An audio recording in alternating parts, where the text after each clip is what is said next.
Urdu Discovery کے معزز دوستوں، میں ہوں ماجد ملک اور آپ تمام دیکھنے اور سننے والوں کو السلام علیکم۔ دوستو، ویڈیو شروع کرنے سے پہلے حسب روایت درخواست کرتے چلیں کہ نئے شامل ہونے والے ساتھی پہلے ہمارے چینل کو سبسکرائب کرتے ہوئے ساتھ موجود گھنٹی کے بٹن کو بھی دبا دیں تاکہ ہماری ہر آنے والی نئی ویڈیو کی نوٹیفیکیشن آپ تک بر وقت پہنچتی رہے۔ نیز ہماری حوصلہ افزائی کے لیے ہماری ویڈیوز کو لائک ضرور کیا کیجیے۔ ناظرین گرامی، مریض نے لمبی سانس لی، کمرے میں موجود لوگوں کی طرف غور سے دیکھا، مسکرایا، ہاتھ ہلایا، ہچکی لی اور ہمیشہ کے لیے آنکھیں بند کر لی۔ اگلے دن دنیا بھر کے اخبارات میں خبر شائع ہوئی، سنگاپور کے بانی وزیر اعظم لیکو آنیو 23 مارچ کو 91 سال کی عمر میں دنیا سے رخصت ہو گئے۔ لیکو آنیو اور سنگاپور دونوں ایک دوسرے کے ساتھ جڑے ہیں۔ ہم جب تک لیکو آنیو کا نام نہ لیں اس وقت تک سنگاپور مکمل نہیں ہوتا، اور ہم جب تک سنگاپور کو تسلیم نہ کریں اس وقت تک لیکو آنیو مکمل نہیں ہوتے۔ یہ دونوں جڑواں بھائی ہیں۔ سنگاپور 640 مربع کلومیٹر کا ایک چھوٹا سا جزیرہ تھا۔ یہ 19ویں صدی تک ہولناک جنگل تھا۔ جنگل میں خونخوار درندوں، شیروں اور مگرمچھوں کا راج تھا۔ 1965 تک جزیرے میں خطے کی سب سے بڑی دلدل بھی تھی۔ یہ بحری قزاقوں کا اپنا مسکن بھی تھا۔ دنیا کا کوئی شخص اس جزیرے کی طرف رخ نہیں کرتا تھا۔ 19ویں صدی میں ایسٹ انڈیا کمپنی نے یہ جزیرہ خرید لیا۔ پہلی جنگ عظیم میں برطانیہ نے اسے بحری اڈا بنا لیا۔ یہ دوسری جنگ عظیم میں جاپان کے قبضے میں چلا گیا۔ سنگاپور 1963 میں ملائیشیا کو واپس مل گیا، لیکن 1965 میں ملائیشیا نے اسے بوجھ سمجھ کر سر سے اتار دیا۔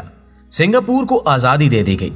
لیکو آنیو اس وقت سنگاپور کے وزیر اعظم تھے۔ وہ پہلی بار 1959 میں وزیر اعظم منتخب ہوئے تھے۔ وہ آزاد سنگاپور کے پہلے وزیر اعظم بنے۔ لیکو آنیو نے اس بدبودار جزیرے کو دنیا کا شاندار ملک بنانے کا فیصلہ کیا۔ پورے ملک سے ایماندار لوگوں کو چن کر جج بنایا گیا۔ ان ججوں کو مکمل خود مختاری دی گئی۔ یہ جج صدر اور وزیر اعظم سے لے کر چپڑاسی تک تمام سرکاری اہلکاروں کو کسی بھی وقت عدالت میں طلب کر سکتے تھے، اور ان کی کھلے عام گوشمالی ہوتی تھی۔ لیکو آنیو نے انصاف کے بعد سنگاپور کے خوشحال طبقے سے انتہائی پڑھے لکھے، مہذب اور ایماندار لوگ چنے اور انہیں اپنی کابینہ میں شامل کر لیا۔ کابینہ کے لیے احتساب کا ایک کڑا نظام تشکیل دیا گیا۔ اس نظام سے کوئی شخص مبرہ نہیں تھا۔ اس کے بعد پوری دنیا میں بکھرے سنگاپور کے پڑھے لکھے اور ہنرمند نوجوانوں سے رابطہ کیا گیا۔ نوجوانوں کو بھاری معاوضے پر سرکاری ملازمتوں کی پیشکش ہوئی۔ آپ کو یہ جان کر حیرت ہوگی کہ سنگاپور دنیا کا واحد ملک تھا جس میں سرکاری ملازموں کی تنخواہیں کارپوریٹ سیکٹر کے برابر رکھی گئی۔ سنگاپور میں اگر ایک MBA نوجوان کو پرائیویٹ بینک 2 لاکھ روپے تنخواہ دیتا تھا تو حکومت بھی اس کوالیفیکیشن کے نوجوان کو 2 لاکھ روپے تنخواہ دیتی تھی۔ لیکو آنیو نے سنگاپور کے قانون کو دنیا کا سخت ترین قانون بنا دیا۔ مثلاً سنگاپور میں کسی دیوار یا عوامی جگہ پر گالی لکھنے کی سزا موت تھی، اور سنگاپور میں اگر کوئی وزیر یا مشیر کرپشن میں ملوث پایا جاتا تھا تو لیکو آنیو اسے خودکشی یا احتساب میں سے ایک آپشن کے انتخاب کا موقع دیتے تھے۔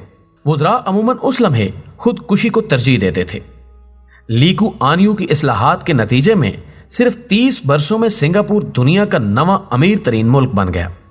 لیکو آنیو 30 برس بعد 1990 میں مستعفی ہو گئے اور انہوں نے اپنے لیے نگران کا کردار منتخب کر لیا۔ ناظرین گرامی، میاں نواز شریف 1999 میں سنگاپور کے دورے پر گئے۔ نواز شریف نے سرکاری مصروفیات کے بعد لیکو آنیو سے ملاقات کی خواہش ظاہر کی۔ وہ لیکو آنیو سے لیڈرشپ اور ترقی کی ٹپس لینا چاہتے تھے۔ سنگاپور کے وزیر اعظم نے لیکو آنیو کے ساتھ ان کی ملاقات طے کر دی۔ نواز شریف نے چند لوگوں کا انتخاب کیا اور اس شام لیکو آنیو کے پاس حاضر ہو گئے۔ یہ ملاقات سنگاپور کے وزیر اعظم ہاؤس میں ہوئی۔ گفتگو کے دوران لیکو آنیو نے انکشاف کیا کہ وہ مختلف حیثیتوں سے 8 مرتبہ پاکستان کا دورہ کر چکے ہیں، لہٰذا وہ پاکستان کے جغرافیے، رسم و رواج اور لوگوں سے پوری طرح واقف ہیں۔ نواز شریف نے بڑے ادب سے ان سے پوچھا، کیا آپ اپنے تجربے کی بنیاد پر سمجھتے ہیں کہ پاکستان کبھی سنگاپور بن جائے گا؟ لیکو آنیو نے ذرا دیر سوچا اور انکار میں سر ہلا دیا۔ ان کا رد عمل شفاف، کھرا اور غیر سفارتی تھا۔ حاضرین پریشان ہو گئے۔ लीकू आनियो जरा देर खामोश रहे और फिर बोले, इसकी 3 वजूहात हैं। वो रुके और फिर बोले, पहली वजह आइडियोलॉजी है। आप लोगों और हम में एक बुनियादी फर्क है। आप इस दुनिया को आर्जी समझते हैं। आपका ख्याल है कि आपकी असल जिंदगी मरने के बाद शुरू होगी। चुनाचे आप लोग इस आर्जी दुनिया पर तवज्जो नहीं देते।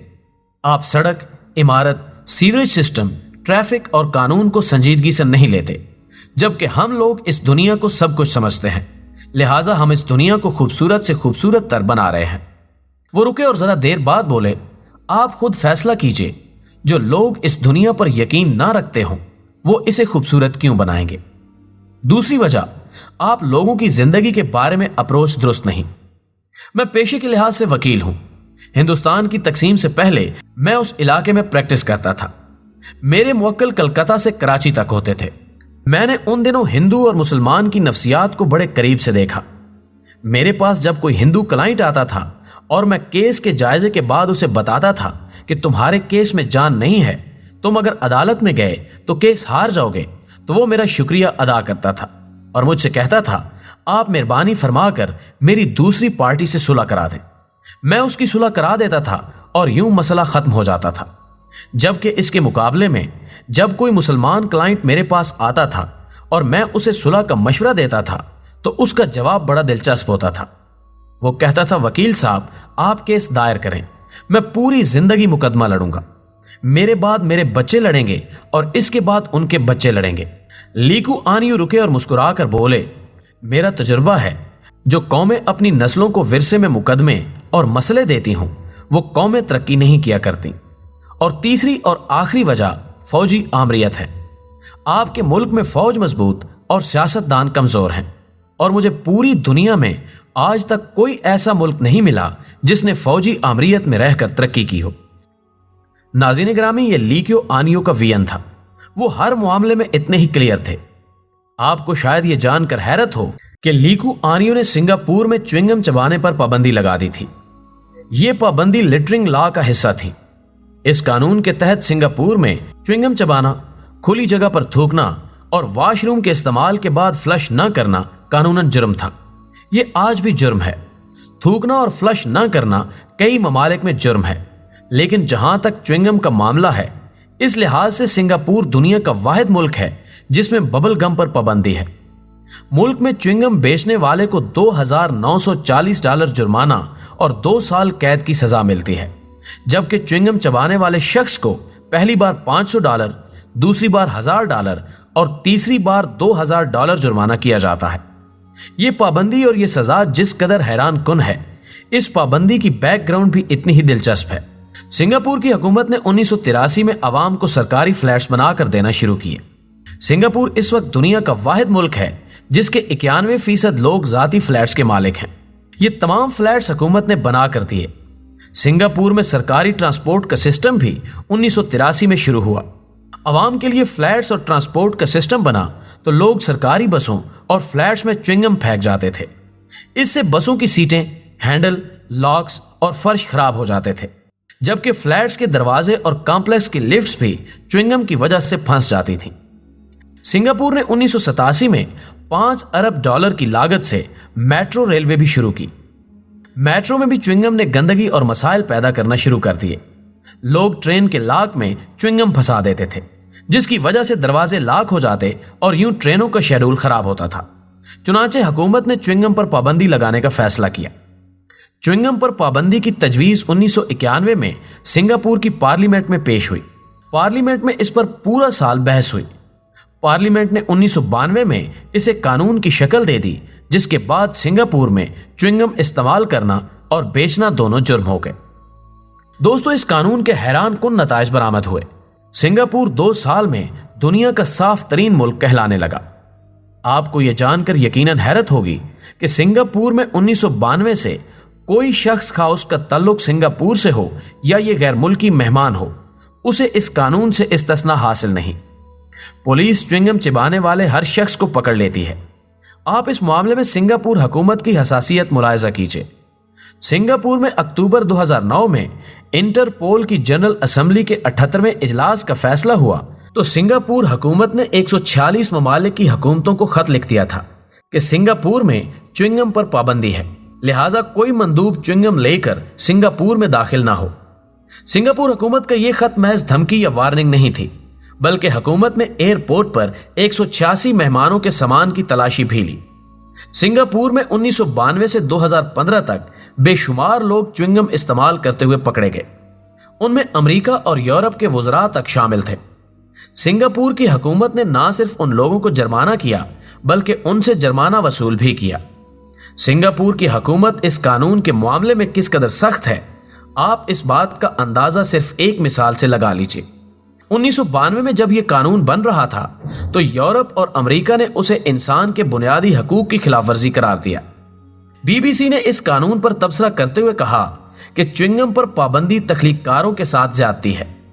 तख्लीककार अमूमन तख्लीकी कामों के दौरान च्युइंगम चबाते हैं और इस पाबंदी से सिंगापुर के तख्लीककारों की तख्लीकी सलाहियतें मुतासिर होंगी। इन लोगों को सोचने में दिक्कत होगी। बीबीसी का यह तबसरा जब वज़ीर आज़म ली कुआन आनियू तक पहुंचा तो उन्होंने इसका बड़ा खूबसूरत जवाब दिया। वज़ीर आज़म ली कुआन आनियू ने कहा, जो शख्स च्युइंगम के बगैर नहीं सोच सकता उसे चाहिए वो केला ट्राई करे, क्योंकि केला भी सोचने के अमल को तेज करता है। तो नाज़रीन गिरामी, ये थे ली कुआन आनियू। काश अल्लाह ताला हमें भी एक ऐसा लीडर अता कर दे, एक ऐसा लीडर जो कानून को कानून भी समझता हो और उसे सुप्रीम भी करार देता हो। दोस्तों, मैं पूरा यकीन है कि आज की वीडियो भी आपको पसंद आई होगी। दोस्तों, इसे दोस्तों के साथ शेयर कीजिए। अपनी कीमती आरा का इजहार कमेंट बॉक्स में जरूर कीजिएगा।